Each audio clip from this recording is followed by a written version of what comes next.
Hello student, कैसे हैं आप सभी। मैं राकेश कुमार स्वागत करता हूं आप सभी का डीसी मैथ्स पाटन पे। डीसी मैथ्स पाटन जो आपको प्रोवाइड कर रहा है सीजीबीएसई क्लास 10th के मैथ्स का सोल्यूशन, वो भी अपने लैंग्वेज हिंदी में। तो आज की इस टॉपिक में हम देखने वाले हैं इस चैप्टर नंबर 3 का जो एप्लीकेशन है, अर्थात जो हमने क्वाड्रेटिक इक्वेशन पढ़े हैं उनका हमारे दैनिक जीवन में क्या हम उपयोग कर सकते हैं। जैसा कि हमने पिछले चैप्टर के दौरान देखा कि अनेक सिचुएशन हमें मिलते थे, किसी के पैर और आंख बता दिए जाते थे तो हम उसके कितने नंबर में हैं उनकी संख्याएं पता कर लेते थे, है ना। एजेस में देखे हमने बहुत सारे तरीके से हमने क्वेश्चन सॉल्व किया है, वैसे ही यहाँ सॉल्व करेंगे। लेकिन यहाँ पे कुछ रिस्ट्रिक्शन होगा, जो कि होगा पहला नंबर एक चर। आपको जो इक्वेशन बनाने होंगे, जो इक्वेशन आप फॉर्म करेंगे उसमें कितने वेरिएबल होंगे, केवल 1 वेरिएबल होगा।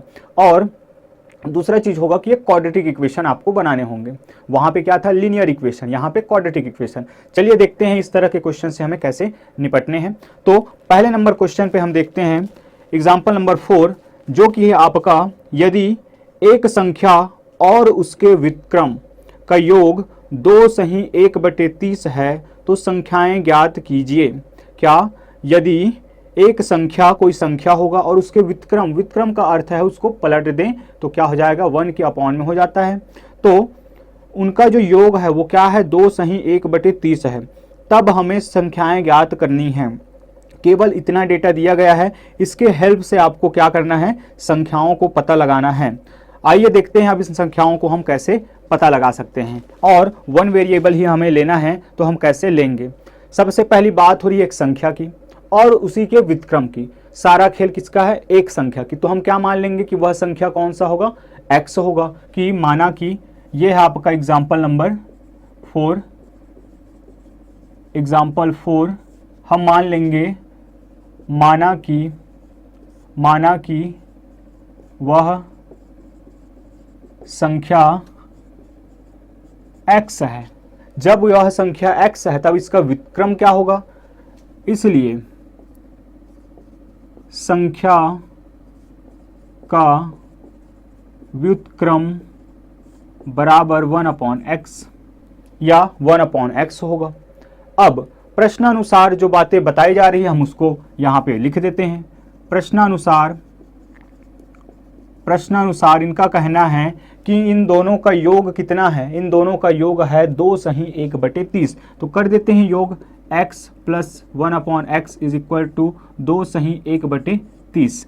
आइए स्टूडेंट इसको सॉल्व करते हैं। क्यों, क्योंकि जैसे ही हम सॉल्व करेंगे हमें क्या मिलेगा, एक द्विघात समीकरण मिलेगा, और द्विघात समीकरण को हल करना अभी तक हमने सीख लिया है।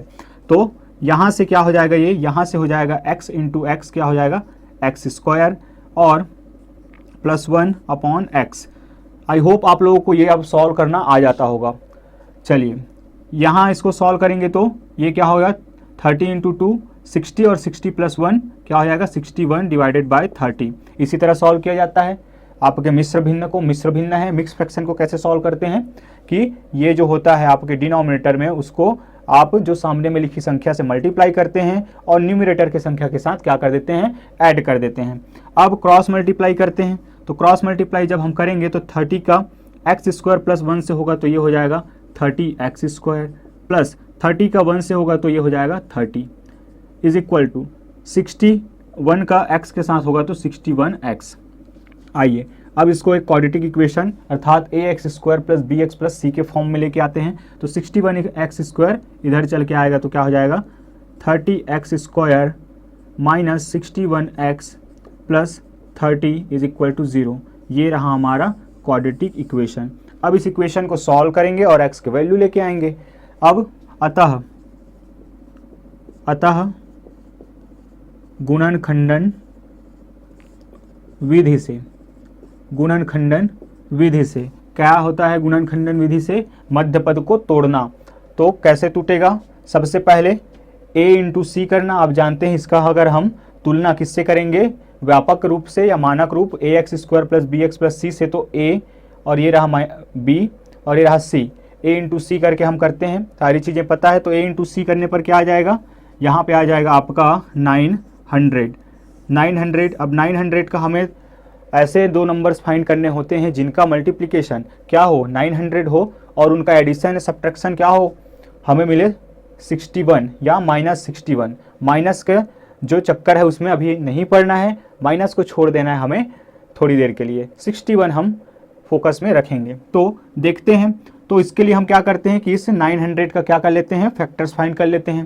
तो यहाँ पे दिखाई दे रहा है 0, तो बड़ा सा अगर हम 5 से भी ले जाएं, 2 से ज़रूरी नहीं है क्योंकि 2 से आपका बहुत सारा नंबर मिल जाएगा। तो हम डायरेक्ट अगर 5 से ले जाएं तो ये कितना से 5 1 ज़ा, यहाँ पे बचेगा 4, तो ये 40, 5 8 ज़ा और 5 0 ज़ा।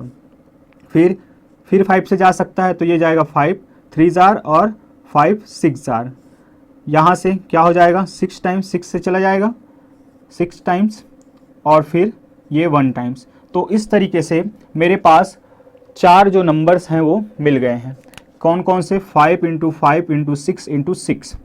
अब इनका करना है ग्रुपिंग। आपको पता है मेथड, अगर नहीं पता तो जाइए चैप्टर नंबर 1 पे, जब हमने इस फैक्टराइजेशन मेथड का डिस्कशन किया है वहाँ पे इन सारी चीज़ों को मैंने बताया है वहाँ के क्वेश्चन के लिए, और इससे पहले भी इसके बारे में बात किया गया है। तो फैक्टर्स फाइंड करने के बारे में, यहाँ से क्या आ जाएगा 5 × 5 25, यहाँ से क्या आ जाएगा 36। आइए देखते हैं इनका मल्टीप्लिकेशन क्या होता है। इनका मल्टीप्लिकेशन क्या होगा 900, और इनका एडिशन क्या होगा, इनका एडिशन होगा 25 + 36 = 41। मतलब कि यही वे 2 नंबर हैं जिनकी हमें तलाश थी। लेकिन हमें क्या चाहिए, सॉरी ये आएगा 61। हमें क्या चाहिए, हमें तो -61 चाहिए। माइनस कब आएगा, अगर हम -25 और -36 अगर करते हैं तो क्या मिल जाएगा, -61 एग्जैक्टली। तो यही हमारे काम की चीज़ें हैं। चलिए वहाँ पे अब इस चीज़ को अप्लाई करते हैं। तो क्या हो जाएगा, इस तरीके से यहाँ से मैं लिख सकता हूँ कि 30x² - 25x माइनस एक नंबर और क्या है मेरा 36 -36x + 30 = 0। सॉल्व करते हैं तो यहाँ से क्या कॉमन आ जाएगा, 5 के टेबल में 30 भी आता है और 5 के टेबल में 25 भी, और 5 तो बाहर हो जाएगा। दोनों ही जगह पे x दिख रहा है तो 5x कॉमन। तो यहाँ बच जाएगा आपका 6x - 5। यहाँ पे अगर देखें स्टूडेंट तो क्या है, यहाँ 6 के टेबल में 36 आता है और 6 के टेबल में 30 भी आता है।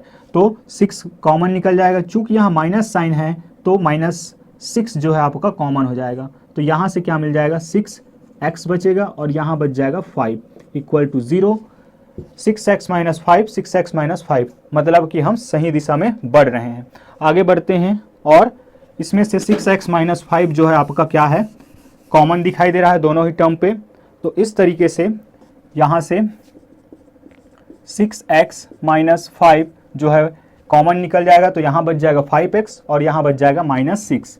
तो 5x - 6 = 0। अब एक बार इसको 0 के इक्वल, एक बार इसको 0 के इक्वल, देखते हैं हमें क्या नंबर मिलने वाले हैं। तो यहाँ से क्या मिल जाएगा हमें मिल जाएगा, चलिए 6x - 5 = 0। तो 6x = 5 और x मिल जाएगा 5/6 ये, और इसी प्रकार 5x - 6 = 0। तो यहाँ से ये इधर जाएगा तो क्या बच जाएगा, 5x = 6। Now x = 6/5। स्पष्टता यहाँ बातें क्लियर हैं। अगर मैं वो नंबर क्या मान लूँ, x = 5/6 है, क्योंकि x के 2 वैल्यू हैं, तो x = 5/6 मानता हूँ, तो दूसरा नंबर क्या होगा 6/5। इसका रेसिप्रोकल, इसका व्युत्क्रम 5/6 तो 6/5, 6/5 मानता हूँ तो 5/6। क्या बातें समझ में आई, बिल्कुल। तो अतः वे संख्याएं, या हम मान लें यदि वह संख्या x = 5/6 तब संख्या का व्युत्क्रम बराबर 6/5। यही हमारा आंसर होगा कि इन दोनों को जोड़ने पर कितना आता है, 2 सही 1/30। चाहे तो आंसर आप चेक कर सकते हैं, वही हमें मिलेगा। चलिए बढ़ते हैं आगे और देखते हैं हम अगले क्वेश्चन की ओर, एग्जाम्पल नंबर 5 को।